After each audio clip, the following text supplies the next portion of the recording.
ry avako malala amin'ny tompo ho aminareo mandrakariva ny fahasoavany Jesoa Kristy tompo.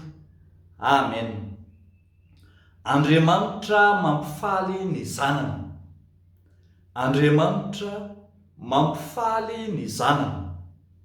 Zany ray no hitantsika misongadina amin'ity nofinainantsika anio ity ato amin'ny Isaia 9:20 ny 5 hatramin'ny 4:10. Andriamanitra mampifaly ny zanany.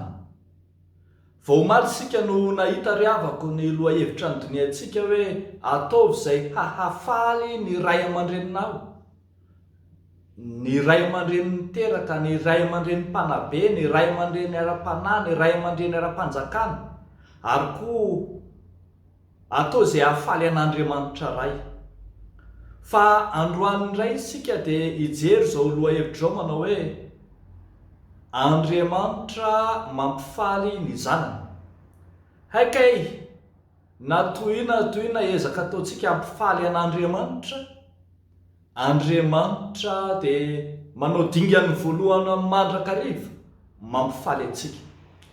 Eto amin'ity mofinaina ity dia hitantsika fa nataon'ny olona ho fimehezana ireo jiosy avy tany amin'ny fahababoana tany Babilôna no akoraina ary nanaovana Yesu teny hoe aiza izay mba Andriamanitra hamonjy anareo eo, mba ho afaka amin'ny fahoriana va nareo. Indro miseho eo amin'ny olony Andriamanitra, nampiseho azy ireo fa tsy manary mandrakizay ny zanany izy, toy ny fikarakarana ny zanaka no hikarakaraan'Andriamanitra ny olony. Averiny tany saineto ny teny fampanantenana, ny teny fanekeny, fa izy no nifidy ity fireneny ity hatramin'ny voalohany. Ka raha izy no nifidy ity fireneny ity, tsy izy no andrava azy. Raha izy no nanorina azy, tsy izy mihitsy no hanakana ny olony tsy androso. Tatsika eto fa tahaka ny fikarakarany reny ny zanany no hikarakarana ny olony. Eny mihoatra noho izany aza satria mbola tsy notoritoronina akory, mbola tsy teraka akory dia efa misy ny fitsinjovan'Andriamanitra ny zanany. Zay ary no hitenenan'Andriamanitra hoe miaraha mifaly amin'ny Jerosalema ary miravoravoa amin'ny anareo rehetra izay tia azy. Ny dikan'izany dia hoe Andriamanitra manome fifaliana tena izy ny zanany, tahaka izay efa ampahatsiarovana any amin'ny 1 fa Andriamanitra pahary ny zavatra rehetra izy, nahary ny tany sy ny lanitra izy, ary mbola izy Andriamanitra ihany koa no nifidy an'Israely olony, noho izany tsy andao an'Israely velively izy. Tondrany fifaliana sy fiadanana ny olony, ary dia ampahatsiarovana fa mitsahatra ny adin'ny Israely. Vita ny fahababoana, miditra amin'ny tontolo vaovao dia ny tontolon'ny fifaliana sy ny fiadanana izy ka ho tondraka fifaliana ireto zanany reto. Karakarainy, kolokoloiny, omeny izay ilainy ny zanany, ary ataony ho fantatr' izao rehetra izao sy izay rehetra mitazana fa tsara antoka manana ny vonina ny olon'Andriamanitra. Tsy miafiafy, tsy miferinaina, tsy mahazomandry ivoan'ny vato. Zany ny olon'Andriamanitra tany saina eto amin'ity soratra masina ity. Ambara ary riavako fa tena fitsanganana vaovao, fitafiana nofo vaovao ny ataon'Andriamanitra amin'ny olony, dia Israely vaovao, dia ny jiosy izany. Mampahatsiaro antsika ilay fahatongavan'Andriamanitra tetỳ amin'izao tontolo izao tamin'ny alalan'i Jesosy Kristy, lay teny tonga nofo, lay Andriamanitra tonga olombelona ka mitondra fifaliana ho an'ny tany rehetra, mitondra fifaliana lehibe ho an'ny olona rehetra, ho an'ny olona ankasitrahana. Fa mpamonjy no tonga ety amin'izao tontolo izao dia i Kristy tompo. Zany no faratapon'ny fifaliana atolotr'Andriamanitra ny olony, ary ankoatr'izany dia omeny azy ny fandresena mezinezina amin'ny maha-olona voavonjy azy.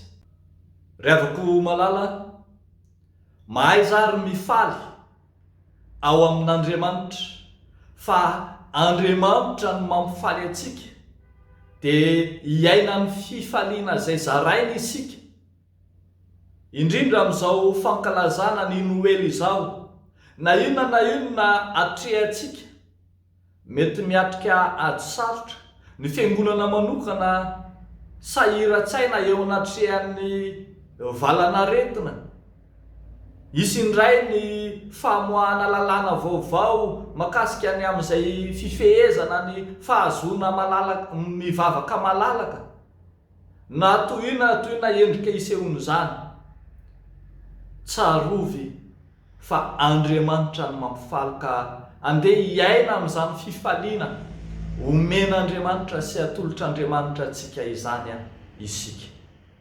Mahaiza mifaly ary fiangonana malala, mifaly, mioby, aoka hiravoravo ao amin'Andriamanitra ny fonao, satria zany no antony fifalian'ny zanak'Andriamanitra. Ataovy miavaka ny fifaliana kristianina, ataovy izay ahafahanao mijoro vavolombelona amin'ny maha-kristianina anao eo anatrehan'izao tontolo izao mifaly, dia atao vita taratra fa hafa ihany ny kristianina mifaly, satria manana ny fifalian'Andriamanitra. Dia mahere zary ry havako amin'ny tompo, mahaiza mifaly ao amin'ny tompo fa Andriamanitra mihitsy no mizara fifaliana ho antsika.